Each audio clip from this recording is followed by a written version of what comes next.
guys यहाँ चाहिँ मेरो टिम कि ब्याटिङ हो क्रिकेट खेल्दैछ हैन गाइज बलिङमा शिव भाइ ल बलिङ गर्यो आउट भएको छ ल जाऊ जाऊ जाऊ म चाहिँ यहाँ एम्पायरको साटो रिभ्यू लिनको लागि बस्छु जाऊ पवेलियन यता ट्याक राख्ने यता ओ छक्का देखिन त देख्या नि मान्छे देख्या क्यों केही देख्या हैन दे डाडा त अनि गाइस देख्या कि नै भन्नु होला 12 रन हो हाम्रो जम्मा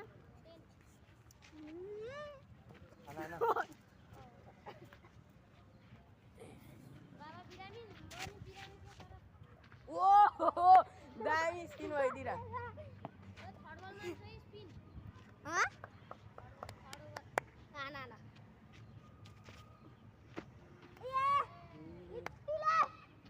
आयुष टुक्क छोएर रन निकाल के अरे दाहिने ब्याट्सम्यान दाइ फेरि छक्कानु पर्यो यार 13 14 15 16 17 18 छक्का हो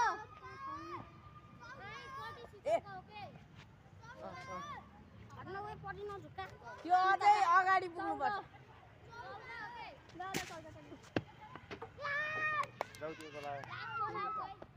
ल आम अम्पायर नाउ एक ओभरमा 2 विकेट ल गाइस म चाहिँ आउट भए तेरा हुन्छ क्या रे देखिन्छ यार हेन त यति कता डान्छौ साम्बा दाइ हजुरको टाउकोले देखे हैन के ल ओए त्यहाँ राख्नु न यार मोबाइल त्यहाँ राख्नु न मिल्छ र देखिन्न के